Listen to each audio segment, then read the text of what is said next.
എന്തൊക്കെയാ ഇവിടെ നടക്കുന്നത്? ഇപ്പൊ എണീറ്റ് കഴിഞ്ഞിട്ടേക്കുന്നുണ്ട് ഇങ്ങനെ ഫോൺ ബെല്ലടിക്കുന്നത്. ഉച്ചക്ക് ഉറങ്ങി. അപ്പൊ രാവിലെ തൊട്ട് ഉച്ച വരെ എന്തായിരുന്നു പരിപാടി? ഉച്ച വരെ മീൻകറി വെക്കുമായിരുന്നു. ഈ അറസ്റ്റ് ചെയ്യുമെന്ന് പറഞ്ഞാൽ എന്താ സംഭവം? അതായത് ഈ ബാലചന്ദ്രൻ മേനോനെതിരെ ഞാൻ ഒരു പോസ്റ്റ് ഇട്ടല്ലോ, അത് ഫാക്ച്വൽ കണ്ടന്റ് ആണ്, യഥാർത്ഥമാണ്, സത്യമാണ്.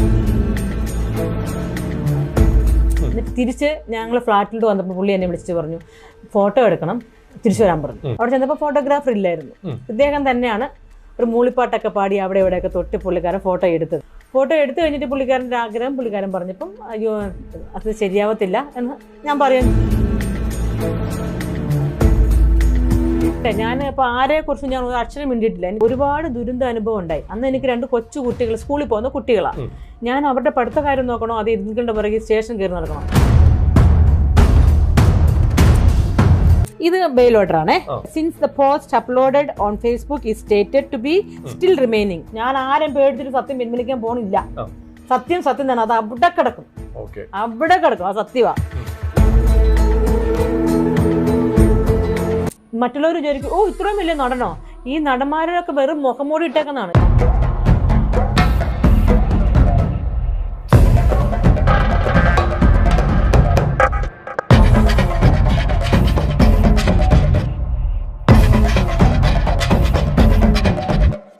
നമസ്കാരം, welcome to Jango space. It's me Sreenath K Janardhanan. അപ്പോൾ ബാലചന്ദ്രൻ മേനോനെ അപകീർത്തിപ്പെടുത്തിയെന്നുള്ളൊരു വൻ വിഷയം ഇവിടെ നടന്നുകൊണ്ടിരിക്കുന്നുണ്ട്. ആ കേസുമായി ബന്ധപ്പെട്ട് മിന്നു മുനീറിനെ അറസ്റ്റ് ചെയ്തു എന്നാണ് ഇന്നത്തെ ഇന്ന് പത്രങ്ങളിലെ വാർത്ത കംപ്ലീറ്റ്. അപ്പോൾ ആ അറസ്റ്റ് ചെയ്യപ്പെട്ടു എന്ന് പറയുന്ന മിന്നു മുനീറാണ് ഇപ്പൊ നമ്മളോടൊപ്പം ചേരുന്നത്. നമസ്കാരം. നമസ്കാരം.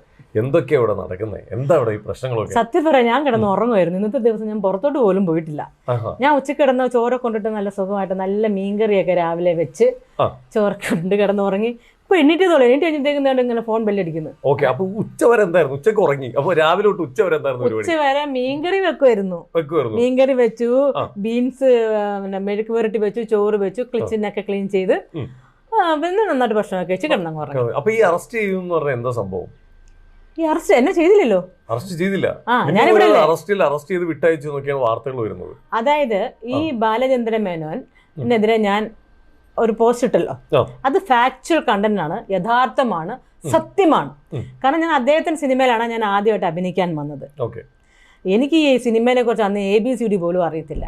ഓക്കെ, അപ്പോൾ അവിടെ എനിക്ക് അദ്ദേഹത്തിൽ നിന്ന് BTH ഞങ്ങൾ ഇത് അദ്ദേഹത്തെ കാണാൻ ഞാനും ഹസ്ബൻഡും മക്കളും കാണാനൊക്കെ പോയിരുന്നു. ഒരുമിച്ച് ബ്രേക്ക്ഫാസ്റ്റ് കഴിക്കുകയും ചെയ്തതാണ്. എന്നിട്ട് തിരിച്ച് ഞങ്ങൾ ഫ്ലാറ്റിലോട്ട് വന്നപ്പോൾ പുള്ളി എന്നെ വിളിച്ചിട്ട് പറഞ്ഞു ഫോട്ടോ എടുക്കണം, തിരിച്ചു വരാൻ പറഞ്ഞു. ഞാൻ പറഞ്ഞു ഫോട്ടോ, അതെ ഫോട്ടോ എടുക്കണം. അപ്പോൾ ഞാൻ ഫോട്ടോഗ്രാഫറൊക്കെ ഉണ്ടായിരിക്കും. അവിടെ ചെന്നപ്പോൾ ഫോട്ടോഗ്രാഫർ ഇല്ലായിരുന്നു. ഇദ്ദേഹം തന്നെയാണ് ഒരു മൂളിപ്പാട്ടൊക്കെ പാടി അവിടെ ഇവിടെയൊക്കെ തൊട്ട് പുള്ളിക്കാരൻ ഫോട്ടോ എടുത്തത്. ഫോട്ടോ എടുത്തു കഴിഞ്ഞിട്ട് പുള്ളിക്കാരൻ്റെ ആഗ്രഹം പുള്ളിക്കാരൻ പറഞ്ഞപ്പം അയ്യോ അത് ശരിയാവത്തില്ല എന്ന് ഞാൻ പറയുകയും ചെയ്തു. അത് കഴിഞ്ഞതിന് ശേഷം പുള്ളിക്കാരനോട് ജ്യൂസ് ഏതാ കുടിക്കുന്നേ എന്ന് പറഞ്ഞു. അപ്പോൾ ജ്യൂസ് ഓർഡർ ചെയ്തു. ജ്യൂസ് ഓർഡർ ചെയ്തപ്പോൾ നമ്മുടെ വെയിറ്റർ ഇല്ലേ, ഈ വെയിറ്റർ ഇങ്ങനെ വന്നപ്പോൾ എന്നോട് പറഞ്ഞു വെയിറ്റർ വരുമ്പോൾ മിനുവിനെ കാണണ്ട, മിനു അകത്തോട്ട് ബാത്റൂമിലോട്ട് കയറി നിന്നോ, വെയിറ്റർ പോയി കഴിഞ്ഞിട്ട് ഞാൻ പറയാം, അപ്പം മിനു വന്നാൽ മതി, ഇറങ്ങി വന്നാൽ മതി. അതായത് വെയിറ്റർ കണ്ടു കഴിഞ്ഞാൽ ഇയാളെ മോശമായിട്ട് വല്ലതും പറഞ്ഞെങ്കിലോ അവിടെ തൽക്കാലം അങ്ങോട്ട് കയറി നിന്നോളാൻ പറഞ്ഞു.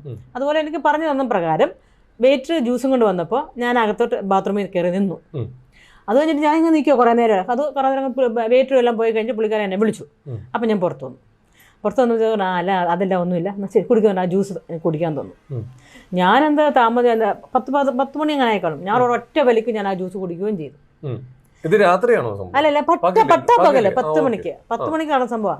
ഞാൻ അപ്പം തന്നെ അത് വലിച്ചാൽ കുടിക്കുകയും ചെയ്തു. പക്ഷെ പിന്നെ ഫോട്ടോ ചെയ്യുമ്പോഴത്തേക്ക് എൻ്റെ കയ്യും കാലൊക്കെ കുഴയുന്നത് പോലെ എനിക്ക് ഭയങ്കര ഫീൽ. എന്ത് പറ്റിയാവോ, ഞാൻ ഇന്നലെ നന്നിട്ടൊക്കെ ഉറങ്ങാത്തതുകൊണ്ടാണോ എന്നാൽ ഞാൻ എന്നെ തന്നെയാണ് ഓർത്ത് എന്താ സംഭവം തന്നെ. പക്ഷെ ഇച്ചിരി ഞാൻ ബെഡിലോട്ട് ഇരുന്നു. ഞാൻ പറഞ്ഞു എനിക്കെന്തോ വയ്യ, എന്തോ തലവേദന പോലെ. കടന്നോ എന്ന് പറഞ്ഞ പുള്ളി എന്നാൽ കുറച്ച് നേരം റെസ്റ്റ് എടുത്തോ, ഞാൻ താഴെ പോയിട്ട് വരാം, ഇവിടെ കുറച്ച് റെസ്റ്റ് എടുത്തോ, കുറച്ച് നേരം കടന്നോ, എന്നിട്ട് പിന്നെ എടുക്കാം, ഒന്ന് റെസ്റ്റ് എടുത്തിട്ട് നമുക്ക് ഫോട്ടോ എടുക്കാം, കടന്നോ. എന്നെ പിടിച്ച് കടത്തി നല്ല ഓർമ്മയുണ്ട്. ബാക്കിയുള്ള കാര്യങ്ങൾ ഞാൻ SIT പോലീസിനോട് പറഞ്ഞിട്ടുണ്ട്, അദ്ദേഹത്തിനെതിരെ കേസ് കൊടുത്തിട്ടുണ്ട്. അപ്പൊ ഇത്രയും വലിയൊരു കാര്യം ചെയ്തപ്പോൾ ഞാൻ പിന്നെ എണീക്കുന്ന 2 മണിക്കൂർ കഴിഞ്ഞിട്ട് എണീക്കുന്നത്. അപ്പൊ എനിക്ക് വളരെ വിഷമമുണ്ടായി. ഞാൻ ഉടനെ പുള്ളിക്കാരൻ സാറേ എവിടെയാ? അപ്പം പുള്ളി അവിടെ ഇല്ല, പുള്ളി താഴെ പോയിരിക്കുക. അപ്പോൾ ഞാൻ ഇവിടെ പോരാന്നൊക്കെ പറഞ്ഞു. അപ്പം ഞാൻ ചോദിച്ചു സാറേ ഇത് ശരിയായില്ല കേട്ടോ എന്ന് പറഞ്ഞു. ഓ അതിപ്പോൾ എന്തുവാ അതിപ്പോൾ പുള്ളിക്കാരൻ അതൊരു സാമട്ടില്ല പുള്ളിക്കാരൻ സംസാരിച്ചത്. അപ്പം എനിക്കത് ഒത്തിരി വിഷമമായി. ഞാൻ ആ വീട്ടിൽ വന്നിട്ട് എൻ്റെ ഭർത്താവിനോട് ഞാൻ പറഞ്ഞു ഞാനൊന്നും അഭിനയിക്കുന്നില്ല, എനിക്കൊന്നും പോകണ്ട. അപ്പോൾ പുള്ളി പറയും അയ്യോ ഇത്രയും നല്ലൊരു വലിയൊരു ഡയറക്ടറിൻ്റെ സിനിമയിൽ അതും ചീഫ് സെക്രട്ടറിയോട് വിളിച്ചിട്ട് നീ പോകുന്നില്ലെന്നോ, അതേ പെണ്ണെ നല്ല അടി വാങ്ങിക്കും കേട്ടോ, അന്ന് പോകണം, ഇപ്പോൾ അങ്ങനെയൊന്നും പറയരുത് എന്ന്. പക്ഷേ നമുക്കിതെങ്ങനെ തുറന്നു പറയാ? നമുക്കിത് തുറന്നു പറയാൻ പറ്റുമോ? അതും ഭർത്താവിനോട് പറയാൻ പറ്റുമോ? അദ്ദേഹത്തിന് അതൊരു വിഷമമാകും, എന്നോടൊരു അകൽച്ചയും ഉണ്ടാകും. അതുകൊണ്ട് ഞാൻ എന്നിട്ട് അത് പറഞ്ഞില്ല. അത് കഴിഞ്ഞിട്ട് പിന്നെ ഫിലിമിന് പോയപ്പോൾ എൻ്റെ അമ്മ കൂടെ വന്നു. എൻ്റെ അമ്മ എൻ്റെ കൂടെ വന്നു അഭിനയിക്കാൻ പോയപ്പോൾ അവിടെ പോയി ഹോട്ടൽ ഗീതിലാണ് റൂം. എല്ലാവരും ഹീറോയിൻ തൊട്ട് എല്ലാവരും ഗീത് ഫുള്ളായിട്ട് ഇവരെടുത്തിരിക്കുമായിരുന്നു. ഓക്കെ.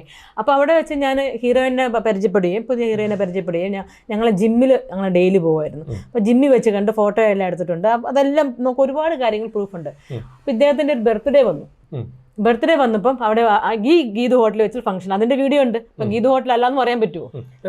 ഇതിന് ഞാൻ ഇടയ്ക്ക് ക്രോസ് ക്വസ്റ്റ്യൻ ചെയ്യുന്നത് പലർക്കുള്ള ഡൗട്ടുകളായിരിക്കും. നമ്മൾ അത് ക്ലിയർ ചെയ്ത് പോകാൻ വേണ്ടിയിട്ടാണ്. അപ്പൊ ഈ സിനിമയിലേക്ക് നമ്മൾ ചെന്നു. എന്തായാലും ഈ പറയുന്ന ഇപ്പൊ അന്ന് നമ്മളെ റൂമിൽ വെച്ചിട്ട് ഇങ്ങനെയൊക്കെ ചെയ്തു എന്ന് പറഞ്ഞാൽ അത് ഏത് വർഷമായിരുന്നു? 2007 ആയിരുന്നു. ഈ കേസ് കൊടുത്തത് ഏത് വർഷമാണ്? കേസ് കൊടുത്തതോ? കേസ് കൊടുത്തത് ഇപ്പം 2024. അപ്പൊ ഇത്ര ഗ്യാപ്പ് വരാൻ കാരണം എന്താ? ഗ്യാപ്പ് വരാന്ന് വെച്ചാൽ ഞാൻ പറയട്ടെ, ഞാൻ ഇപ്പൊ ആരെ കുറിച്ചും ഞാൻ ഒരു അക്ഷരം മിണ്ടിയിട്ടില്ല. എനിക്ക് ഒരുപാട് ദുരന്ത അനുഭവം ഉണ്ടായി. അന്ന് എനിക്ക് 2 കൊച്ചു കുട്ടികൾ, സ്കൂളിൽ പോകുന്ന കുട്ടികളാണ്. ഞാൻ അവരുടെ പഠിത്ത കാര്യം നോക്കണോ, അത് ഇരുന്നികളുടെ പിറകെ സ്റ്റേഷൻ കയറി നടക്കണോ? അന്നൊക്കെ നമുക്ക് സ്റ്റേഷനിൽ അത്രത്തോളം മീഡിയ അത്രത്തോളം ഇല്ലായിരുന്നു. പിന്നെ നമുക്ക് മീഡിയ എത്രത്തോളം സപ്പോർട്ട് ആകുമോ? പിന്നെ ഇവർക്ക് നല്ല ഇൻഫ്ലുവൻസ് ഉള്ള ആൾക്കാരാണ്. അതൊക്കെ തേഞ്ഞു മാഞ്ഞു പോവുകയും ചെയ്യും. ഞാൻ ഇന്ന് ലോകത്തുണ്ടായിരിക്കത്തില്ല, എനിക്ക് നന്നായിട്ട് അറിയാം. ജീവനിൽ പേടിച്ചിട്ടാണ് പറയാണ്ടിരുന്നത്. അന്ന് പറയാണ്ടിരുന്നത് നിങ്ങൾ എല്ലാവരും അറിഞ്ഞില്ലേ നമ്മുടെ മുഖ്യമന്ത്രി അനൗൺസ് ചെയ്തത്? ആരെങ്കിലും ധൈര്യമായിട്ട് ആർക്കെങ്കിലും ഒരു ദുരന്ത അനുഭവം ഉണ്ടായിട്ടുണ്ടെങ്കിൽ മുന്നോട്ട് വന്ന് സത്യം പറഞ്ഞാൽ ഞങ്ങൾ ഏത് കൊമ്പനായാലും അവർക്കെതിരെ ഞങ്ങൾ നടപടി എടുക്കും. നിങ്ങൾക്ക് എല്ലാ സംരക്ഷണവും തരാൻ വേണ്ടി SIT ഞങ്ങൾ നിയോഗിച്ചിട്ടുണ്ട്. അപ്പോൾ പോലീസുകാരുടെ സംരക്ഷണം ഉണ്ടെങ്കിൽ നമ്മൾ പിന്നെ ആരെ പേടിക്കാനാ? പിണറായി സാറിനെ പോലെ ഒരാളാണ് മുന്നോട്ട് വന്ന് നമുക്ക് ഇത് ഉറപ്പ് തന്നേക്കുന്നത്. അപ്പൊ നമ്മളെന്തിനാ പേടിക്കുന്നത്? എനിക്ക് ഒരു പേടിയും തോന്നിയില്ല. അപ്പം ഇത് പറയേണ്ട സമയമായി. കാരണം ഞാനിത് ഒരിക്കലും എൻ്റെ ഇന്റൻഷനേ അല്ലായിരുന്നു ഇത് പറയണമെന്ന് എനിക്കില്ലായിരുന്നു. ഞാൻ 2015 സിനിമ വിട്ട ആളാണ്. സിനിമ വിട്ട് പിന്നെ ഞാൻ ഓസ്ട്രേലിയക്ക് പോയി ഹസ്ബൻഡോടൊക്കെ അങ്ങനെയൊക്കെ ഒരു നല്ലൊരു സെറ്റിൽഡ് ലൈഫായിരുന്നു എൻ്റെ. പക്ഷേ ഇപ്പം ഞാൻ ഈ സാറിൻ്റെ ഇത് കേട്ടപ്പോൾ എനിക്ക് തോന്നി ഇതിപ്പോഴും നിർത്താറ്, ഇത് ഒരു ഫുൾ സ്റ്റോപ്പ് ആണല്ലോ. ജനങ്ങൾ അറിയേണ്ടത് ഇവിടെ ഭയങ്കര പൊളിറ്റിക്സ് ആണ്. ഞാൻ പറയാം, നിങ്ങൾ ന്യൂ ജനറേഷൻ മുന്നോട്ട് വരണം. നീതിക്ക് ന്യായത്തിന് വേണ്ടി മുന്നോട്ട് വരണം. ഇവിടെ എല്ലാ രാജ്യത്തും വളരെ വളരെ സ്ട്രിക്റ്റ് ആയിട്ടുള്ള ലോ ആൻഡ് ഓർഡേഴ്സ് ആണ്. നമ്മുടെ ഈ ഇന്ത്യയിൽ മാത്രം പൊളിറ്റിക്സ് ആണ്. നമുക്ക് അതായത് ഇരകൾക്ക് നീതി കിട്ടുന്നില്ല ഇവിടെ. കിട്ടുന്നില്ല. അത് കിട്ടണമെങ്കിൽ നിങ്ങൾ ന്യൂ ജനറേഷൻ മുന്നോട്ട് വരണം, ധൈര്യപ്പെട്ട് വരണം. കാരണം നിങ്ങളുടെ വീട്ടിലെ പെൺകുട്ടികൾക്ക് നാളെ ഇത് സംഭവിക്കും. അവരുടെ സുരക്ഷിതത്തിന് വേണ്ടി നിങ്ങളെപ്പോലുള്ളവർ മുന്നോട്ട് തന്നെ വരണം. കാരണം ഇങ്ങനെ ഈ പൊളിറ്റിക്സിന്റെ വഴിയെ പോട്ടെ. എനിക്ക് പൊളിറ്റിക്സിനെ കുറിച്ച് ABCD അറിയത്തില്ല, സത്യയോടെ അറിയത്തില്ല. നിയമത്തെ തൊട്ട് കളിക്കാൻ അനുവദിക്കരുത്. നിയമം ലോ എൻഫോഴ്സ്മെന്റിന്റെ കയ്യിൽ ഒതുങ്ങണം. ലോ എൻഫോഴ്സ്മെന്റ് പോലീസ് അത് മേലെ ഉദ്യോഗസ്ഥരും ജഡ്ജും അത് അവരുടെ മാത്രമാക്കണം. എന്ത് തെറ്റ് ചെയ്താലും ഏത് കുറ്റവാളിയും ശിക്ഷിക്കപ്പെടണം. 30 ദിനം വെള്ളം കുടിക്കണം. അതെ, നമ്മൾ ഇപ്പൊ ഇതിലേക്ക് വരാം. നമ്മൾ ആ സ്റ്റോറി നമ്മൾ കണ്ടിന്യൂ. ഓക്കെ, അപ്പൊ നമ്മൾ സെറ്റിലേക്ക് പോയി, ഷൂട്ട് തുടങ്ങി. പിന്നെ ഞാനൊരു കാര്യം ചോദിക്കട്ടെ, ഇപ്പൊ പലരും ചോദിക്കാൻ പോകുന്ന കമന്റിൽ വരാൻ പോകുന്ന, നമ്മൾ ഓൾറെഡി പല വീഡിയോയിലും വന്നേക്കുന്ന കമന്റുകളാണ്. അതിലുള്ള ഒരു കാര്യമാണ് ഞാൻ ചോദിക്കാൻ പോകുന്നത്. ഒരു സ്ത്രീക്ക് കിട്ടാവുന്ന ഏറ്റവും വലിയൊരു അധിക്ഷേപം അല്ലെങ്കിൽ ഏറ്റവും വലിയൊരു അവരുടെ മാനത്തിന് വില പറയാന്ന് പറഞ്ഞത് ഏറ്റവും വലിയൊരു ട്രോമയാണ്. എന്നിട്ടും പിന്നെ എങ്ങനെയാണ് ആ സിനിമയിലേക്ക് പോകാൻ തോന്നിയത്? അതായത് വീട്ടിൽ ഒന്നാമത് ഹസ്ബൻഡിന്റെ ഒരു സമ്മർദ്ദം. വീട്ടിൽ പറഞ്ഞിട്ടുണ്ടായിരുന്നില്ല? വീട്ടിൽ പറഞ്ഞിട്ടില്ല. അപ്പം ഹസ്ബൻഡ് പറഞ്ഞു പോയേ പറ്റത്തുള്ളൂ ഇങ്ങനെയൊക്കെ പറഞ്ഞു. ഞാൻ പറഞ്ഞു നോക്കി, എനിക്ക് താല്പര്യമില്ല എന്ന് പറഞ്ഞു. അപ്പം ഇല്ല പോകണം എന്ന് പറഞ്ഞു. അതുകൊണ്ടാണ് അവിടെ പോയത്. അവിടെ പോയി കഴിഞ്ഞിട്ട് പിന്നെയും എന്തിനു പോയെന്ന് വെച്ചാൽ ഞാൻ അവിടെ ആദ്യം ചെല്ലുമ്പോൾ പുള്ളിക്കാരൻ വിളിക്കുന്നു. 9 മണിയാകുമ്പോഴത്തേക്ക് ഒരു 9-10 മണിയാകുമ്പോഴത്തേക്കും വിളിക്കുന്നു പുള്ളിയുടെ റൂമിൽ. അവിടെ ചെല്ലുമ്പോൾ ഞാൻ കാണുന്നത് വളരെ കാണാൻ പാടില്ലാത്ത കാര്യങ്ങളാണ് ഞാൻ കാണുന്നത്. ഇത് കണ്ടത് ഞാനാണ്. മറ്റുള്ളവർ വിചാരിക്കും ഓ ഇത്രയും വലിയ നടനോ? ഈ നടന്മാരൊക്കെ വെറും മുഖംമൂടി ഇട്ടേക്കുന്നതാണ്. എല്ലാ നടന്മാരും അല്ല, ഇവരൊക്കെ മുഖംമൂടി ഇട്ടുകൊണ്ട് നടക്കുന്നതല്ല, കഴുകന്മാര്. ഞാൻ തന്നെ ഞെട്ടിപ്പോയി, ഇയാൾ ഇത്ര വൃത്തികെട്ട മനുഷ്യനാണോ? സത്യം. അപ്പോൾ അത് കണ്ടപ്പോഴത്തേക്കും എനിക്കത് ഭയങ്കര വിഷമമായി. ഞാൻ അന്ന് അവിടുന്ന് പോരാന്ന് തന്നെ വിചാരിച്ചാണ് സെറ്റ് ചെയ്യുന്നത്. ഞാൻ പിറ്റേ ദിവസം ലൊക്കേഷനിൽ പോയില്ല. അന്നേരം ഇദ്ദേഹം വന്നു, എന്താ വരാത്ത? ഞാൻ പറഞ്ഞു സാറേ ഞാൻ വീട്ടിൽ പോകാൻ എനിക്ക് താല്പര്യമില്ലാന്ന് പറഞ്ഞു. അപ്പം എന്താ പറയുന്നറിയാം, മിനു ഇപ്പൊ ചീഫ് സെക്രട്ടറി ആയിട്ട് ഇപ്പൊ 2-3 ദിവസം അഭിനയിച്ചല്ലോ. ഇതൊക്കെ ഇനി റീഷൂട്ട് ചെയ്യണമെങ്കിൽ വേറെ ഇനി ചീഫ് സെക്രട്ടറി ഞങ്ങൾ എടുക്കണം. ഇനി റീഷൂട്ട് ചെയ്യുമ്പോഴേക്ക് എത്ര ചിലവാണെന്നറിയാവോ? മിനു സിംഗിൾ ആയിട്ടുള്ളതല്ല നമ്മൾ ഷൂട്ട് എടുത്താക്കുന്നത്, നമ്മൾ ഗ്രൂപ്പായിട്ടും അങ്ങനെയൊക്കെയാണല്ലോ, മന്ത്രിയുടെ കൂടെ അല്ല അങ്ങനെ ഒരു കോൺഫറൻസ് ഒക്കെ ആണല്ലോ, മീറ്റിംഗിലാണ് എടുത്താക്കുന്നത്. അപ്പം മിനു ചിലപ്പോൾ അതിന്റെ കോമ്പൻസേഷൻ തരേണ്ടി വരുന്നു, പേടിപ്പിച്ചു കളഞ്ഞു. അപ്പൊ പിന്നെയും അവിടെ നിൽക്കേണ്ടതായിട്ട് വന്നു. അപ്പൊ എനിക്ക് അവിടെ വളരെ ഞാൻ കണ്ടു അവിടുത്തെ പല കാര്യങ്ങളും, ഞാൻ ദൃക്സാക്ഷിയായി, എനിക്ക് അനുഭവം ഉണ്ടായതുകൊണ്ടാണ് ഞാൻ ഇത്ര ധൈര്യമായിട്ട് മുന്നോട്ട് വരാൻ കാരണം എന്താണെന്നറിയാം, ജനങ്ങൾ അറിയണം. എനിക്കിപ്പോൾ എന്താണ്, എൻ്റെ അഭിമാനമൊന്നും ഞാൻ നോക്കിയിട്ട്, എനിക്ക് 2 മക്കളുള്ളതാണ്, എനിക്ക് ഭർത്താവും ഉണ്ട്. പക്ഷേ സത്യം നമ്മൾ ഒരിക്കലും മറച്ചു വെക്കരുത് എന്നാണ് നമ്മുടെ എല്ലാ വേദഗ്രന്ഥങ്ങളും പഠിപ്പിക്കുന്നത്. സത്യം മറച്ചു വെക്കാൻ പാടില്ല. ഞാൻ ആ സത്യം തുറന്നു പറഞ്ഞു. ഞാൻ പ്രധാൻ ദേവൻ ചേട്ടൻ്റെ ഭാര്യയായിട്ട് അഭിനയിച്ചിട്ടുണ്ട്. അദ്ദേഹം എത്ര ഹൗ ഡീസന്റ് ഹി വാസ്. എൻ്റെ അടുത്തൊരു നോട്ടത്തിൽ പോലും അദ്ദേഹത്തിനോട് മോശമായിട്ട് പെരുമാറിയിട്ടില്ല. അങ്ങനെ നല്ല നടന്മാരും ഉണ്ട്. അപ്പൊ എന്തുകൊണ്ടാണ് നമ്മൾ ഈ പർട്ടിക്കുലർ ചില നടന്മാരെ കുറിച്ച് പറയുന്നത്? നമ്മൾ അത് മനുഷ്യർ ചിന്തിക്കണം. എന്തുകൊണ്ടാണ് എനിക്ക് നമുക്ക് എന്തെങ്കിലും കാശ് കിട്ടുന്നുണ്ടോ? ഇങ്ങനെ പറഞ്ഞാൽ ആളുടെ പേര് പറഞ്ഞ് നമുക്ക് കാശ് കിട്ടുമോ? ഇല്ല. ഇതുപോലെ കല്ലെറി കിട്ടും. സത്യം പറയുന്നവരെ കല്ലെറിയും. അതാണ് നമ്മുടെ സമൂഹം, പ്രത്യേകിച്ച് കേരളത്തിലെ. അവരിങ്ങനെ അവരും ചോറാണ് ഉണ്ണുന്നത്. തീ ഇല്ലാതെ പുകയത്തില്ല എന്ന് ചിന്തിക്കാനുള്ള ഒരു ബുദ്ധിയും കണ്ട് നമ്മളെ മലയാളീസിനില്ല. ഒരു സ്ത്രീ ഇത്ര ധൈര്യമായിട്ട് വന്ന് പറയണമെങ്കിൽ അതിൽ എന്തെങ്കിലും സത്യം ഉണ്ടാവും അല്ലേ? ഇപ്പം ബാലചന്ദ്രൻ മേനോൻ അദ്ദേഹത്തിന്റെ ഇൻഫ്ലുവൻസ് വെച്ച് എനിക്കെതിരെ കള്ളക്കേസ് ഉണ്ടാക്കുന്നു. ഞാനൊരു പോസ്റ്റ് ഇട്ടു ഫേസ്ബുക്കിൽ, അത് ഫാക്ച്വൽ കണ്ടന്റ് ആണ്. അപ്പൊ അതിനെതിരെ, അല്ലാതെ എന്നെ അബ്യൂസ് ചെയ്തൊന്നും ഞാൻ എതിരില്ല. അതൊക്കെ ഞാൻ SIT-യോടാ പറഞ്ഞേക്കുന്നത്. അതിനെതിരെ വേറൊരാളെ അങ്ങോട്ട് കൂട്ടിച്ചേർത്ത് കോൺസ്പിറസിയാണ്, ഗൂഢാലോചനയാണെന്നൊക്കെ പറഞ്ഞൊരു കള്ളക്കേസ് അങ്ങോട്ട് കൊടുപ്പിച്ചു. മനസ്സിലായി? അപ്പൊ എങ്ങനെയെങ്കിലും എന്നെ ഒന്ന് അറസ്റ്റ് ചെയ്യിപ്പിക്കണം, ചേച്ചി പുള്ളിക്കാരന്റെ പേര് ക്ലിയർ ആക്കണം. അതാണ്. അപ്പൊ അതൊരു കുറുക്കന്റെ കളി. അതെല്ലാവർക്കും, ജനങ്ങൾക്ക് എല്ലാവർക്കും മനസ്സിലാകാവുന്നതേ ഉള്ളൂ. ഇദ്ദേഹം ആരാണെന്ന് ഈ മലയാളം ഫിലിം ഇൻഡസ്ട്രിയിലെ പരസ്യമായ രഹസ്യമാണ്. അതേപോലെ പുണ്യാളൊന്നും അല്ലാന്ന് എല്ലാവർക്കും അറിയാം. പക്ഷേ എല്ലാവർക്കും മിണ്ടാൻ പേടിയാണ്, കഞ്ഞു കുടിക്കണമല്ലോ. അവർക്ക് ഇനി വർക്ക് ചെയ്യണ്ടേ, ടെക്നീഷ്യനായിട്ട് വർക്ക് ചെയ്യണ്ടേ, ഇനി ഫിലിമൊക്കെ അവർക്ക് കിട്ടണ്ടേ. അതുകൊണ്ട് ആരും ഒന്നും മിണ്ടുന്നു. മേഡം, ഇതിലൊരു കാര്യം എന്ന് പറഞ്ഞാൽ നമ്മള് ഇവിടെ പ്രശ്നം എന്ന് പറഞ്ഞു കഴിഞ്ഞാൽ തെളിവാണ്. തെളിവുണ്ടെങ്കിലാണ് നിയമപരമായിട്ടാണെങ്കിലും ഇപ്പൊ നമുക്ക് എല്ലാവർക്കും ആണെങ്കിലും വിശ്വാസങ്ങൾ. ഞാൻ പറയട്ടെ, മാനഭംഗപ്പെടുത്തുന്നതിന് എവിടെയാ തെളിവ് കിട്ടുന്നത്? വിക്ടിമിന് തെളിവാണല്ലോ. അതായത് നമ്മുടെ മുഖ്യമന്ത്രി എന്താ പറഞ്ഞത്? ആർക്കെങ്കിലും ഒരു ദുരനുഭവം ഉണ്ടായിട്ടുണ്ട് നിങ്ങൾ, അപ്പൊ ഞാൻ തന്നെ അല്ലേ സാക്ഷി? ഞാൻ ഒരു സ്ത്രീ വന്നിട്ട് പറയാ എനിക്കിങ്ങനെ വിഷമം, ഒരാളെ കുറിച്ചല്ല പറഞ്ഞേ, മലയാള സിനിമയിൽ എന്ത് നടക്കുന്നു അതെല്ലാം തുറന്നു പറഞ്ഞു. അബ്യൂസ് വെർബലായിട്ട് പറഞ്ഞതും അതും ഞാൻ പറഞ്ഞു. എനിക്ക് പറഞ്ഞെങ്കിൽ അതെല്ലാം അങ്ങനല്ല. ഇനിയും ഇങ്ങനെയൊന്നും ഉണ്ടാകാൻ പാടില്ല ഇവിടെ. പെൺകുട്ടികൾ കേസ് എന്തെങ്കിലും ആയിക്കോട്ടെ, നാളെ ഒരു ദിവസം ഇനി ഒരുത്തന്മാരും പെൺകുട്ടികളെ എക്സ്പ്ലോട്ട് ചെയ്യരുത്. അവരുടെ കൺസെന്റ് ഇല്ലാണ്ട്. ഇന്ന് പല പെൺകുട്ടികളും അഴിഞ്ഞു നടക്കുന്നുണ്ട്, അത് വേറെ കാര്യം. അത് അവരുടെ ഇഷ്ടമാണ്, അവർക്ക് സ്വാതന്ത്ര്യമുണ്ട്, ആയിക്കോട്ടെ. അറിയാത്ത പുള്ളിക്ക് ചൊറിയുമ്പോൾ അറിയും. പോയി എവിടെയെങ്കിലൊക്കെ പോയി ചെന്നെങ്കിൽ അവർ തന്നെ ഒതുങ്ങിക്കോളും. പക്ഷേ നല്ല പെൺകുട്ടികളുണ്ടല്ലോ, അവർക്ക് കൺസെന്റ് ഇല്ലെങ്കിൽ വിട്ടേക്കണം, അവർ ഉപദ്രവിക്കരുത്. എനിക്ക് അത്രയേ ഉള്ളൂ. അവരെ പ്രഷറൈസ് ചെയ്യരുത്. ഇപ്പൊ നമ്മളിപ്പോ ഈ അറസ്റ്റിലേക്ക് എത്തി എന്ന് പറഞ്ഞത് എന്താ, അവിടെ എന്താ സംഭവം? സ്റ്റേഷനിലേക്ക് പോകേണ്ടി വന്നിട്ടുണ്ടോ? 10-2 എന്നുള്ള ഇതുണ്ട്. 10-2-2025 എന്നെ വിളിപ്പിച്ചായിരുന്നു ഈ കേസിനെ കുറിച്ച് അന്വേഷിക്കാനായിട്ട്, എന്താണ് സംഭവം എന്നൊക്കെ. അപ്പൊ ഞാനുള്ള കാര്യം പറഞ്ഞു, sir it is A factual content ഉള്ളതാണ് ഞാൻ കൊടുത്തേക്കുന്നത്. അപ്പൊ ഫോൺ വിളിച്ചോ? സാർ ഞാൻ ഫോൺ വിളിച്ചിട്ടില്ല. അപ്പൊ എന്റെ ഫോൺ വാങ്ങിച്ചു, അവർക്ക് ചെക്ക് ചെയ്യണമെന്ന് പറഞ്ഞു. പോസ്റ്റ് ചെയ്തത് ഈ ഫോണിൽ നിന്നാണോ? ഞാൻ പറഞ്ഞു അതെ, ഞാൻ തന്നെയാണ് പോസ്റ്റ് ചെയ്തേക്കുന്നത്. അത് സമ്മതിച്ചു. അപ്പൊ പറഞ്ഞു ഫോൺ ചെയ്തിട്ടുണ്ടോ ബാലേന്ദ്രൻ മേനോൻ? ഞാൻ പറഞ്ഞില്ല.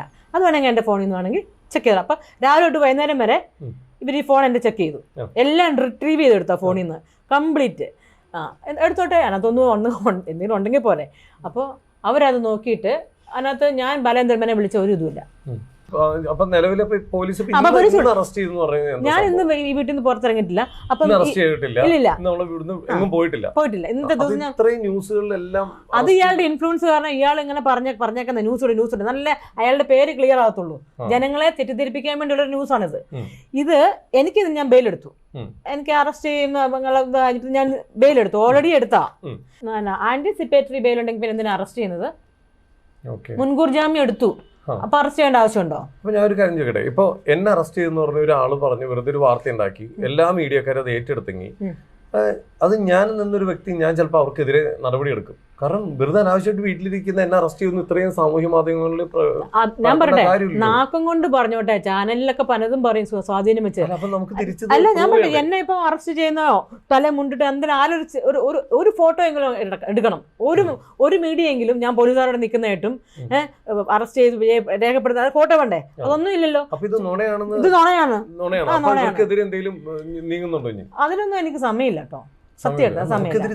അതായിക്കോട്ടെ, അത് എനിക്കെന്താ എന്റെ രോമത്തെ മുട്ടുന്നുണ്ടോ? അവർ പറഞ്ഞോട്ടെ, അവർ ഇതിൽ കൂടുതലും എന്തെല്ലാം പറയും. പിന്നെ യൂട്യൂബേഴ്സിനെതിരെയൊക്കെ ഞാൻ എടുത്തുണ്ട്. പിന്നെ ഒരു കാര്യമാണ്, അനാവശ്യത, അതായത് ഒരു ലിമിറ്റിൽ കൂടുതൽ ആരെന്ത് പറഞ്ഞാലും യൂട്യൂബേഴ്സ് ആരായാലും ഞാൻ അവർക്ക് നടപടി എടുക്കും. അത് വേറെ കാര്യം. മുമ്പോട്ടുള്ള ഇവിടുന്ന് അങ്ങോട്ട് ഇപ്പൊ എതിരെ ഒരു കേസ് വന്നിട്ടുണ്ട്, നമ്മൾ വിളിപ്പിച്ചു എന്നൊക്കെ ഇങ്ങനെ വാർത്തകളൊക്കെ വരുന്നുണ്ട്. അപ്പൊ ഇപ്പൊ നോക്കെ, ഇത് ബെയിൽ ഓർഡർ ആണേ. ഈ ബെയിൽ ഓർഡറിനകത്ത് ഞാൻ 10/2 അവിടെ ഹാജരായെന്നും പിന്നെ മിന്നുന്റെ since the post uploaded on Facebook is stated to be still remaining. ഞാൻ ഇതുവരെ അത് ഡിലീറ്റ് ചെയ്തിട്ടില്ല. കാരണം ഞാൻ ഇതിനെ പേടിക്കുന്നത്, ഞാനത് സത്യം ഇട്ടേക്കുന്നത്. ഞാൻ ഇന്നും മരിക്കുന്നോളം വരെ അത് സത്യം പറയത്തുള്ളൂ. ഞാൻ ആരും പേടിച്ചിട്ട് സത്യം പിൻവലിക്കാൻ പോണില്ല. സത്യം തന്നെ, അത് അവിടെ കിടക്കും, ആ സത്യവാ. പിന്നെ റിക്വയർമെന്റ് ആരുടെ റിക്വയർമെന്റാ? ബാലേന്ദ്ര മേനോന്റെ അഡ്വക്കേറ്റിന്റെ റിക്വയർമെന്റാ. Surrender recovering the mobile phone through custodial interrogation is not necessary. ഇപ്പൊ ഇങ്ങനെയാണ് നമുക്ക് കോർട്ട് ഓർഡർ ഉണ്ട്. ഇത് ഹോണറബിൾ ജഡ്ജിന്റെ ഉത്തരവാദം ആണേ. അപ്പോ ഇവരെന്നോട് ചോദിക്കുക ഫോൺ തരാൻ പറഞ്ഞാൽ ഞാൻ കൊടുക്കണോ? ഞാൻ പറഞ്ഞു ഐ വാണ്ട് ഡിമാൻഡ് നോട്ടീസ് തരാമെങ്കിൽ ഞാൻ തരാം. ഓക്കെ. അപ്പൊ എന്തായാലും അപ്പൊ ഇനി നടപടിക്രമങ്ങളായിട്ട് മുമ്പോട്ട് തന്നെ പോവുകയാണ്. നമ്മൾ പറഞ്ഞ സ്റ്റേറ്റ്മെന്റിൽ ഉറച്ചു നിൽക്കുകയാണ്. അതിലൊരു മാറ്റമില്ല. ഞാൻ ഉറച്ചു തന്നെ നിൽക്കുക തന്നെ ചെയ്യും. ആർക്കും സത്യത്തെ മറക്കുന്ന എന്താ തുല്യെന്നറിയോ? സൂര്യനെ ഇങ്ങനെ കൈവച്ച് മറക്കുന്നതിന് തുല്യം. പക്ഷെ ഇവിടെ എന്താ പ്രശ്നം അറിയോ? ഈ സത്യം കുറച്ച് വർഷങ്ങളാണ് മറച്ചു വെച്ചത്. അതാണ് ഇവിടെ പ്രശ്നമായത്. മറച്ചു വെച്ചെന്ന് നമുക്ക് അങ്ങനെ പറയാൻ. അന്ന് റിയാക്ട് ചെയ്തിരുന്നെങ്കിൽ എന്തുണ്ടായാണ്? അന്ന് റിയാക്ട് ചെയ്തിരുന്നെങ്കിൽ ഇന്ന് ഞാൻ ഭൂമിക്ക് മോള് കാണത്തില്ലായിരുന്നു. അയാൾ അത്രയ്ക്കും ഭയങ്കര ഇൻഫ്ലുവൻസ് ഉള്ള വൃത്തികെട്ട മനുഷ്യനാ. സത്യമായിട്ടതേ. ഇതെന്താ വേറൊരാളും ഇതേപോലെ പരാതി പറയാത്ത എന്താ?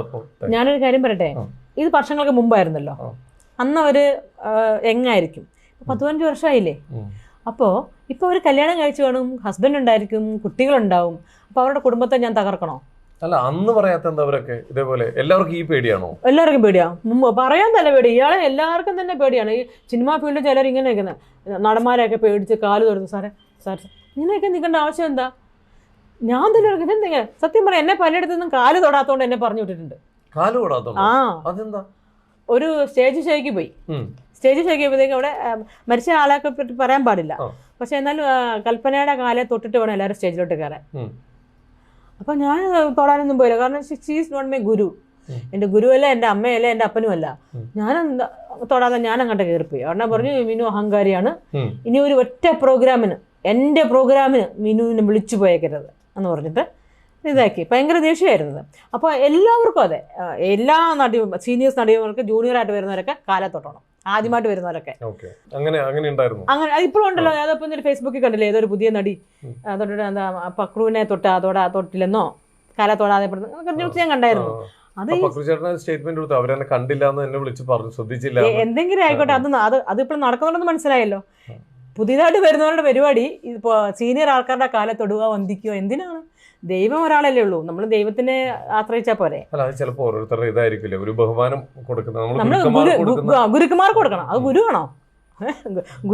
അത് ഞാൻ പറയുന്നു, ഗുരുക്കന്മാരെ തീർച്ചയായിട്ടും നമ്മൾ എന്നാലും ദൈവം എല്ലാവരുടെ മുമ്പിൽ പ്രോസ്ട്രേറ്റ് ചെയ്യേണ്ട ആവശ്യമില്ല. അമ്മയും മാതാപിതാക്കളാണ് കാണപ്പെട്ട ദൈവം എന്നാണ് ഞാൻ പഠിച്ചേക്കുന്നത്. നമ്മൾ പഠിച്ചേക്കുന്ന പല ആൾക്കാരും പല രീതിയിലാണ്. എല്ലാവരുടെയും കാലിൽ വീഴണമെന്ന് പഠിപ്പിച്ചു കൊടുത്ത മാതാപിതാക്കളുണ്ടായിരിക്കാം. എല്ലാവരുടെയും കാലിൽ വീണോണം. ഇനിയിപ്പോ തുറന്നു പറച്ചിൽ തുടങ്ങിയപ്പോ ഇൻഡസ്ട്രിയിൽ നിന്ന് ആരെങ്കിലും വിളിച്ചിട്ട് നമ്മളോട് പറയാൻ ശ്രമിക്കുന്നുണ്ടോ, മിനു ചെയ്യരുത്, അത് പിൻവലിക്കൂ, അങ്ങനെയൊക്കെ ആർക്കെങ്കിലും വേണ്ടിയൊക്കെ വിളിച്ച് സംസാരിക്കുന്നുണ്ടോ? ഇല്ല, ക്യാഷ് ഒക്കെ ഓഫർ ചെയ്തായിരുന്നു. 1 crore വരെ പറഞ്ഞു. ഈ കേസിൽപ്പെട്ട ഒരാളെ ഒഴിവാക്കാൻ പറഞ്ഞുകൊണ്ട്, അയാളുടെ പേര് ഒഴിവാക്കണം എന്ന് പറഞ്ഞിട്ടുണ്ട്. അതിൽ നിന്നും ഞാൻ നിന്നിട്ടില്ല. കാരണം എന്താണെന്നറിയാം, നമുക്ക് കാശല്ലല്ലോ നമുക്ക്. കാരണം ഞാൻ വളരെ സെറ്റിൽഡ് ആയിട്ടൊരാളാണ്. എനിക്കിപ്പോൾ സിനിമയ്ക്ക് പോകേണ്ട ആവശ്യമില്ല. ഞാൻ മക്കളുണ്ട്, ഹസ്ബൻഡുണ്ട്. എന്നാലും എൻ്റെ ഇൻറ്റൻഷൻ എന്ന് വെച്ചാൽ ഒരു നല്ല സമൂഹം, പെൺകുട്ടികൾക്ക് എവിടെയും ധൈര്യമായിട്ട് എവിടെയും കയറി ചെല്ലാനുള്ള ഒരു ധൈര്യവും ഫ്രീഡം ഒക്കെ അവർക്ക് ഉണ്ടാകണം. ഇതാണ് എൻ്റെ. അതിനുവേണ്ടി എന്താ ഇനി ചെയ്യാൻ പോകുന്നത്? ഞാനിപ്പോൾ ഈ സത്യം തന്നെ തുറന്നു പറയുകയും ചെയ്യും. ഇനിയും അങ്ങനെ എന്തെങ്കിലും ഒരു അക്രമ രീതികളെ കൊണ്ടായി അവിടെയൊക്കെ പ്രതികരിക്കും. ഇപ്പൊ എന്താ പറയാ, പിന്നെ ചെയ്തു വെച്ചേക്കുന്ന എന്തെങ്കിലും കാര്യങ്ങളുണ്ടോ ഒരു വരുന്ന തലമുറയ്ക്ക് കോപ്പി ചെയ്യാൻ വേണ്ടിയിട്ട്, അത് കണ്ടു പഠിക്കാൻ വേണ്ടി? നമ്മൾ ചിലരുടെ ജീവിത വഴികളിൽ പല കാര്യങ്ങളും കണ്ടുപഠിക്കേണ്ടതായിട്ടുണ്ട്. കണ്ടുപഠിക്കേണ്ടത് ഇത് തന്നെയാണ്. എന്തു വന്നാലും തുറന്നു പറയാനുള്ള ധൈര്യം കാണിക്കണം. അല്ലാണ്ട് പേടിച്ച് പിന്നോട്ട് നിൽക്കരുത്. പിന്നോട്ട് നിന്നാൽ ഇവന്മാരെല്ലാം തലേ കയറും. അപ്പൊ തന്നെ പ്രതികരിച്ച് ഇന്ന് നമ്മുടെ പോലീസുകാരൊക്കെ എന്ന് വെച്ചിട്ടുണ്ടല്ലോ, നമ്മളുടെ ഒപ്പം നിൽക്കും. ഒന്ന് പറഞ്ഞാൽ മതി. പണ്ടത്തെ പോലീസുകാരല്ല, ഇന്ന് നല്ല യങ്സ്റ്റേഴ്സ്. പണ്ടത്തെ പോലീസുകാർ ഇങ്ങനെ കൊടവേറൊക്കെ വെച്ച് അവർ നടന്നു വരങ്ങി തന്നെ കുറെ സമയമൊക്കെ എടുക്കും. എല്ലാവരും മട്ടായിരുന്നു അന്നത്തെ. പക്ഷെ ഇന്നത്തെ നല്ല എനർജറ്റിക് വൈബ്രന്റ് പോലീസേഴ്സ് ആണ് ഇന്നത്തെ. പണ്ടത്തെ പോലീസുകാരുടെ ഇത് പറഞ്ഞില്ലേ, ഇപ്പത്തെ പോലീസുകാരൊക്കെ ഭയങ്കര ഉഷാറാണ്, ക്യാമ്പിൽ നിന്ന് ഇറങ്ങുന്ന എല്ലാം ചെറിയ പിള്ളേരാണ്, എല്ലാം ഭയങ്കര എനർജിയാണ്. പണ്ടത്തെ പോലീസുകാരുടെ കാര്യം പറയാൻ കാരണം, ഇതിനു മുമ്പ് സ്റ്റേഷനിൽ എപ്പോഴും കയറേണ്ടി വന്നിട്ടുണ്ടോ? തീർച്ചയായിട്ടും. എന്തിനായിരുന്നു അത്? ഞാൻ പറഞ്ഞോ, I was A single parent. Okay, അപ്പം ഞാനൊരു സ്ത്രീ തന്നെയാണ് ജീവിക്കുന്നത്. ഞാനിപ്പോ തുറന്നു പറയാണ്, ഇന്ന് വരെ ഞാനൊന്ന് ആത്മഹത്യ ചെയ്തിട്ടില്ലെങ്കിൽ അതിന്റെ കാരണം പോലീസുകാരുടെ സപ്പോർട്ടാണ്, അവരുടെ സംരക്ഷണമാണ്. ഞാൻ ഇവിടെ അല്ല ജീവിച്ചത്, ഞാൻ ചെന്നൈയിലാണ് ജീവിച്ചതെങ്കിലും ഞാൻ അന്ന് എൻ്റെ കൈക്കുഞ്ഞിനെ കൊണ്ട് ഒരു മോനെ കൊണ്ട് മോളെ കൊണ്ടൊക്കെ ഞാൻ അവിടെ നിൽക്കുമ്പോൾ ഞാൻ വാടക വീട്ടൊക്കെ എടുത്തു. ഞാൻ അഡ്വാൻസ് കൊടുക്കുന്നു. കൊടുത്തു കഴിഞ്ഞിട്ട് പിന്നെ ഒരു വർഷം ആകാറാകുമ്പോഴത്തേക്കും ഒരു 3 മാസം മുമ്പ് ഞാൻ പറഞ്ഞു, ചേട്ടാ ഞാൻ പോവാട്ടോ, ഇവിടെ നിന്ന് മാറുവാണ്. 3 മാസം മുമ്പ് ഇറക്കുമ്പോൾ അവർ പൈസ തരുന്നില്ല, അഡ്വാൻസ് തരുന്നില്ല. അതെന്താ, ഞാൻ സ്ത്രീ തന്നെ ആയതുകൊണ്ടല്ലേ, അത് തരാൻ പറ്റില്ല. നിങ്ങൾക്ക് 1 വർഷത്തേക്കാ, അതുകൊണ്ട് തരത്തില്ല. പൊക്കോ, നിങ്ങൾക്ക് പോണെങ്കിൽ പൊക്കോ, നിങ്ങൾക്ക് അഡ്വാൻസ് തരത്തില്ല. അപ്പൊ ഞാൻ ആ പിള്ളേരെ കൂടെ നേരെ സ്റ്റേഷൻ ചേർക്കുന്നു. സാറേ ഞാൻ തരുന്നില്ല. ആ ആളെ 1 2 3 പൊക്കി പൈസ തന്നു. എല്ലാ പൈസയും തന്നു. പോലീസുകാർ എന്നും നമ്മുടെ കൂടെ ഉണ്ട്. സത്യം ഞാൻ പറയട്ടെ, എന്റെ തറവാട പോലീസ് സ്റ്റേഷൻ. സത്യം. ഞാൻ ഇന്നും ഇന്നത്തെ വാർത്തയിൽ കംപ്ലീറ്റ് ആ തറവാട്ടിലേക്ക് വിളിപ്പിച്ചു എന്നാണ്. ആ തറവാട്ടിലേക്ക് വിളിപ്പിച്ചതല്ല, കൂട്ടി കൊണ്ടുപോയെന്നാണ്. പോയിട്ടില്ല. ഞാൻ എന്റെ വീട്ടിൽ പോയിട്ടില്ല. പക്ഷെ എനിക്ക് അത്രയ്ക്കും നല്ല ഒരു സഹകരണമാണ് എല്ലാവരിൽ നിന്നും ഈ നിമിഷം വരെ കിട്ടിയത്. ഒറ്റ കാര്യം കൂടി, ഈ ഗവൺമെന്റ് ഭാഗത്തുനിന്ന് ഒരു സ്ത്രീ എന്ന നിലയിൽ മിനുവിന് കിട്ടിയ സപ്പോർട്ട് എന്താ? ഗവൺമെന്റിന്റെ ഭാഗത്ത് എനിക്ക് കിട്ടിയ സപ്പോർട്ട്, ഇപ്പം ഈ കേസ് എല്ലാം അവർ മുന്നോട്ട് വന്ന് കേസെടുത്തല്ലോ. മുകേഷിനെ അറസ്റ്റ് ചെയ്തു, ഇടവേള ബാബുവിനെ അറസ്റ്റ് ചെയ്തു, SIT നിയോഗിച്ചു. ഇതൊക്കെയാണ് വേണ്ടത്. നമുക്ക് അത്രയും സംരക്ഷണം SIT ഒക്കെ അങ്ങ് ഇറങ്ങിയപ്പോഴത്തേക്കുണ്ടല്ലോ എല്ലാവരും ഒതുങ്ങി. ഇപ്പൊ ഗവൺമെന്റ് തന്നെയാണെങ്കിൽ സ്റ്റേഷൻ അതെനിക്കറിയത്തില്ല, പക്ഷെ പോലീസുകാരെല്ലാം നല്ലതായിട്ട് ഇറങ്ങുകയും ഞങ്ങൾക്ക് ഒരു സ്ത്രീകൾക്ക് വേണ്ട എല്ലാ സംരക്ഷണവും ഉണ്ട്. ഇന്നും എനിക്ക് ലൈഫ് ത്രട്ടൺ ഉണ്ടായി. എന്നെ ആരെങ്കിലും എന്റെ രോമത്തെ തൊട്ടോ, അതാണ് ഗവൺമെന്റ്. മനസ്സിലായോ? പോലീസുകാരെ വിളിക്കാപ്പുറത്തുണ്ട്. ഒന്ന് വിളിച്ചാൽ മതി, ആ നിമിഷം കൂടെ തന്നെ ഉണ്ട്. എന്തുകൊണ്ടാ ഓരോരുത്തരും എന്നെ ഒന്നും തൊടാത്ത? നിന്റെ കഴുത്തിന്റെ മേലെ തല കാണില്ല, കടലിൽ കൂടെ ഇങ്ങനെ ഒഴുകും എന്ന് പറഞ്ഞു. ആ ഒരുത്തൻ ഫോണിൽ കൂടെ വിളിച്ചിട്ട് മെസ്സേജ് ഇട്ടിട്ടുണ്ട്. അതൊക്കെ ഉണ്ട്. നീ വധഭീഷണിയൊക്കെ വന്നു. ഞാൻ എന്തുകൊണ്ടാ പേടിക്കാത്തത്? എനിക്ക് എന്റെ തറവാടുണ്ട്.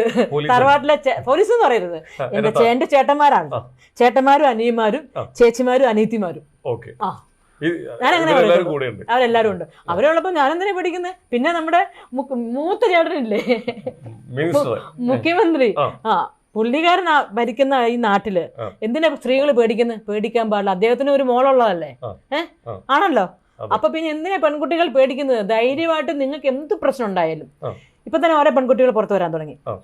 ഭർത്താക്കന്മാർ തന്നെ ഭാര്യമാരെ മാറുന്നു, അല്ലെ, മാറി കാഴ്ചവെക്കുന്നു. ആ പെൺകുട്ടി ധൈര്യത്തോടെ വന്ന് പോലീസ് പറഞ്ഞില്ലേ? ഇതുപോലെ ഓരോ പെൺകുട്ടികളും അവർക്ക് എന്ത് വിഷമം ഉണ്ടായാലും നിങ്ങൾ പേരൻസിനോട് പറയണ്ട, പോലീസുകാരെ നിങ്ങൾക്ക് അത്രത്തോളം നിങ്ങൾക്ക് വിശ്വസിക്കാം. പോലീസിനോട് പോയി കാര്യങ്ങൾ പറയാം. എന്തായാലും നമുക്ക് ഒരുപാട് ടൈമായി. അത് കുഴപ്പമില്ല. നമ്മൾ സത്യങ്ങൾ ഞാൻ തുറന്നു പറയാൻ എവിടെ ഞാൻ പറഞ്ഞിരിക്കും. മരിക്കുന്നോടെ വരെ ധീരതയോടെ തന്നെ മരിക്കാനാണ്. ഇപ്പൊ നമ്മൾ നിൽക്കുന്ന സ്റ്റേറ്റ്മെന്റിലെല്ലാം നമ്മൾ ഉറച്ചു നിൽക്കുകയാണ്. ലേറ്റസ്റ്റ് ആയിട്ട് വന്ന ഇപ്പൊ മിന്നു മുനീറിനെ അറസ്റ്റ് ചെയ്തു എന്ന് പറയുന്നത് പരിപൂർണമായ കള്ളമാണ്. അതെ. ഞാൻ ഇവിടെ വീട്ടിൽ തന്നെ ഉണ്ടല്ലോ. വീട്ടിൽ തന്നെ ഉണ്ട്. ഓക്കെ. ചുമ്മാ എന്റെ ഒരു ഫോട്ടോ ഇട്ടിട്ട് വായ കൊണ്ട് അറസ്റ്റ് ചെയ്ത് പറഞ്ഞ കാര്യമില്ല. അപ്പൊ ഇത് ഇപ്പൊ അറസ്റ്റ് ചെയ്തപ്പെട്ടു, അല്ല മിന്നുമുറിനെ അറസ്റ്റ് ചെയ്തിട്ട് വിട്ടയച്ചു എന്ന് പറഞ്ഞ മാധ്യമങ്ങളോട് എന്താ പറയാനുള്ളത്? അതായത് ഇത് ബെയിൽ ഓർഡർ, നിങ്ങൾ ആദ്യം ബെയിൽ ഓർഡർ എന്തിനാ, അതായത് ആന്റിസിപ്പേറ്ററി ബെയിൽ എന്തിനാ എടുക്കുന്നതെന്ന് ആദ്യം പഠിക്കുക. ആന്റിസിപ്പേറ്ററി ബെയിൽ എടുത്ത് അറസ്റ്റ് ചെയ്തില്ലല്ലോ, അപ്പൊ അതിന് വേണ്ടിയാണ്. പിന്നെ മിന്നുന്റെ ഫോൺ വാങ്ങിക്കരുന്ന ഓർഡർ ഉണ്ട്, ഫോൺ. അപ്പൊ ഞാൻ ഫോൺ കൊടുത്തില്ല. ഇത്രയും എനിക്കറിയത്തില്ല. ബാക്കി പിന്നെ ഇദ്ദേഹത്തിന്റെ പേര് ക്ലിയർ ആക്കണല്ലോ. പേര് ക്ലിയർ ആക്കിക്കോട്ടെന്ന് സൂര്യനെ ഇങ്ങനെ കൈകൊണ്ട് മറയ്ക്കുന്ന തുല്യമാ സത്യത്തിനെ മറയ്ക്കുന്നത്. സത്യം വെളിയിൽ വന്നിരിക്കും, ഉറപ്പാണ്. അതിനുവേണ്ടി അവസാനം വരെ ഇപ്പൊ തന്നെ ഞാൻ കുറെ പേര് ഞാൻ വീട്ടിൽ പോയി അവരെ കുറെ കണ്ടു. അവര് വൺസ് ജഡ്ജിനോട് മൊഴി പറയാന്ന് പറയും. മീഡിയയിൽ വരത്തില്ല. ഈ ബാലചന്ദ്രൻ മേനോൻ ഇവരെ ആക്രമിച്ചെന്നുള്ള കാര്യം, പീഡിപ്പിച്ചെന്നുള്ള കാര്യം ജഡ്ജിനോട് പറയാൻ റെഡിയാ. പോരെ? അതുപോലെ ഓക്കെ. അപ്പൊ എന്തായാലും നമുക്ക് കാണാം. ഇനിയിപ്പോ ഈ പറയപ്പെടുന്ന അദ്ദേഹവും ഇപ്പൊ അദ്ദേഹത്തിന്റെ സ്റ്റേറ്റ്മെന്റുകൾ ഇനി പുറത്തു വിടുമായിരിക്കും.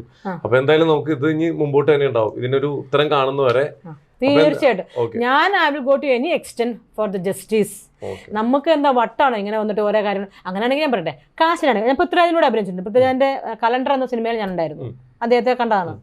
എത്ര ഡീസന്റ് ആയിരുന്നു. എന്നോട് നോട്ടം പോലും നോക്കിയിട്ട് പോലും ഇല്ല.